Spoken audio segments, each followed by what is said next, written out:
El día de ayer se conoció una resolución del Tribunal Constitucional que declara fundada, en parte, una demanda de inconstitucionalidad sobre la ley de extinción de dominio, ¿cierto? Ahora, la ley de extinción de dominio es una ley que permite al Estado recuperar bienes que provienen de actividades ilegales, ya sea narcotráfico, corrupción, lavado de dinero, minería ilegal, ¿cierto?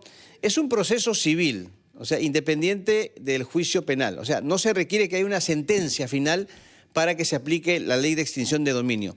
Si se demuestra que un bien tiene pues un origen ilegal o ilícito o fue usado para cometer delitos, pues ya pasa este bien, puede ser una vivienda, por ejemplo, a manos del Estado. Y esta ley busca obviamente golpear de manera directa la finanza del crimen organizado y devolver al país lo que fue obtenido de manera ilegal. Por este motivo vamos a conversar con el doctor Paolo Aldea, abogado penalista, para conocer más detalles respecto a esta decisión del Tribunal Constitucional. Doctor Aldea, ¿cómo está usted? Bienvenido a la Rotativa del Aire. Muy buenos días. Buenos días, Carlos. Buenos días, Giovanna. Doctor, a ver, quisiera que nos explique y le explique a nuestra audiencia, con palabras sencillas, ¿qué es lo que el tribunal ha declarado básicamente inconstitucional? Sabemos que son dos artículos, ¿cierto? Que el tribunal ha decidido, ¿no?, justamente declararlos inconstitucional. Claro que sí. Efectivamente, el día de ayer se ha dictado una sentencia que estaba bastante esperada, digamos, por la comunidad de abogados, porque es una sentencia importante, impacta directamente en una ley importante también en el sistema, porque es una ley que es una herramienta indispensable para la lucha contra la criminalidad organizada. Entonces, no se puede atacar solamente a las organizaciones criminales, sino se tiene que atacar también el patrimonio de las organizaciones criminales, porque el financiamiento de estas es clave en la lucha contra este flagelo social. Pero bueno, lo que ha hecho ayer el tribunal es declarar fundado en parte esta demanda de inconstitucionalidad que interpuso el último agosto, en agosto del año pasado, la Defensoría del Pueblo. Básicamente se declara inconstitucional dos artículos, el 2.1 y el 2.5 de esta ley, pero el impacto que tiene en el sistema de extinción de dominio yo lo resumo en 5 claves concretas. 1, recuerda que la ley no es retroactiva al año 2018. Esto significa que la ley de extinción de dominio que entró en vigencia en agosto, el 4 de agosto del año 2018, se aplica para supuestos a partir de esta fecha. En cambio, antes de esta sentencia y por mandato de la ley, esta ley de extinción se podía aplicar indefinidamente hacia atrás y sin respetar la vigencia de la ley. 1. 2. Se respeta la carga de la prueba y se le exige a los fiscales de extinción de dominio que ellos demuestren el origen ilícito de los bienes que pretenden extinguir de las organizaciones criminales. ¿Qué significa, perdón, doctor, la carga de la prueba, para que la gente lo entienda Los mejor? fiscales, bueno, la norma tenía una regla un poco abusiva, un poco desproporcionada, porque permitía la inversión de la carga. ¿Qué significa esto? Si a mí me investigaban en un proceso de extinción de dominio, yo tenía que demostrar que esos bienes tienen un origen lícito, que esos bienes no provienen de fuentes delictivas. Lo que ahora le dice el Tribunal Constitucional a los fiscales es: son ustedes los que tienen que probar que los bienes que ustedes quieren, digamos, recuperarlo en favor del Estado, son dinero que provienen de fuentes ilícitas. Entonces, doctor Aldea, y lo interrumpo ahí, buenos días. Sí, buenos días, Joana. Lo que se está haciendo es, para entenderlo completamente, protegiendo la presunción de inocencia y el derecho de bienes. Por supuesto. La presunción, primero la presunción de licitud, la presunción de licitud del patrimonio de todos los peruanos, la buena fe y la presunción de licitud. Se debe presumir que los bienes que un vehículo, que una propiedad, que una casa que tiene un peruano, que es un bien de origen lícito. No se puede presumir la ilicitud.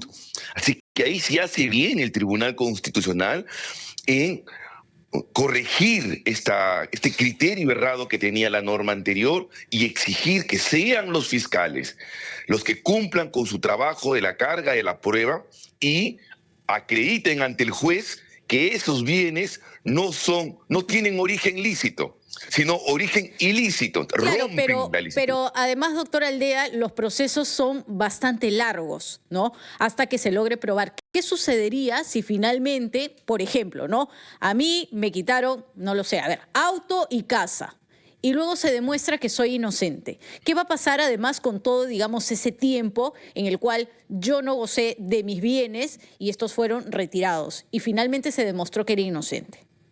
Excelente Es un pregunta. caso hipotético, porque sabemos que esto está mirando casos de corrupción, de minería ilegal, etcétera. Pero ¿qué sucedería si finalmente se demuestra que no fue así?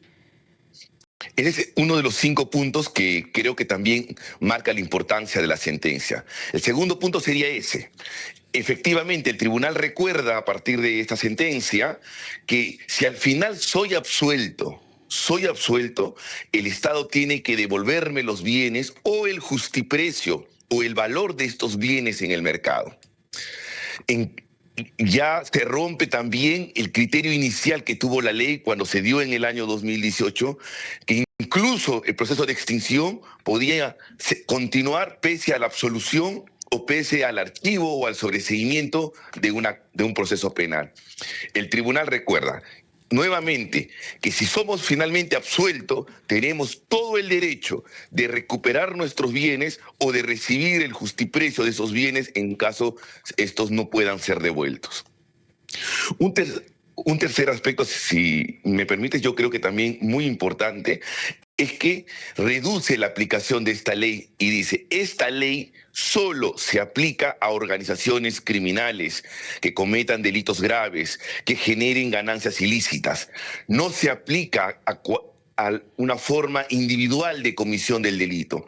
O sea, si una persona comete un delito de manera individual, pero no a través de una organización criminal, esta ley no le es aplicable. De tal suerte que ya no se desnaturalice la ley y la ley sirva para lo que nació, para luchar contra las organizaciones criminales.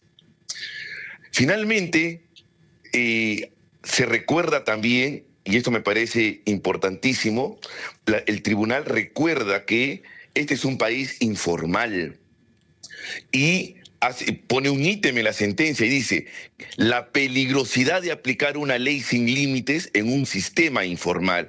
El país tiene una economía informal y esta ley en la práctica ha sido aplicada de manera abusiva, por utilizar una palabra concreta, simple, ha sido aplicada de manera abusiva. Los fiscales te exigen probar el origen ilícito de los bienes como si la economía de los peruanos, pues, se distinguiese por ser una economía formal. Ahora, doctor Aldea, obviamente han habido críticos de esta decisión del Tribunal Constitucional.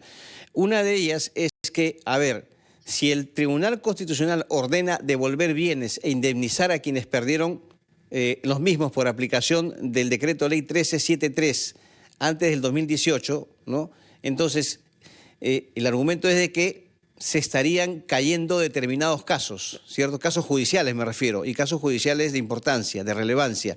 Y en segundo lugar, que esta aprobación, esta decisión del TC puede afectar la lucha contra la criminalidad. ¿Qué opina usted respecto a estos argumentos de quienes han criticado la decisión del TC? Vamos a comenzar por la última pregunta. Por favor. Sobre la lucha contra la criminalidad, eso es un argumento equivocado. No se afecta a la lucha contra la criminalidad porque la ley en su versión original, su reforma del año pasado, porque esta ley ya fue modificada por el Congreso, y la sentencia del Tribunal Constitucional siguen reconociendo la importancia de la ley en la lucha contra la criminalidad.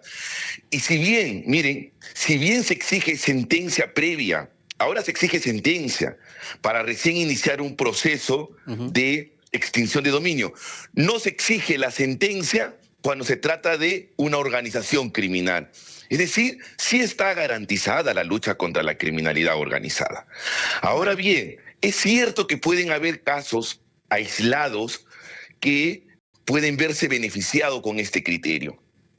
Pero la prohibición de la aplicación retroactiva es la regla. Un alumno que ha estudiado introducción al derecho sabe, desde el primer año de derecho, como regla fundamental de un sistema jurídico, que las leyes no se aplican retroactivamente. Entonces, más allá de que se beneficie o no a una persona o a un partido político o a una organización, lo cierto es que no podemos, por ese estigma o por ese criterio, desnaturalizar las reglas de juego. Hay que hacer lo correcto, y lo correcto es que la ley no podía ser retroactiva. Perfecto. Paolo Aldea, abogado penalista, muchas gracias por su participación y su explicación aquí en La Rotativa del Aire. Muy buen día. Buenos días.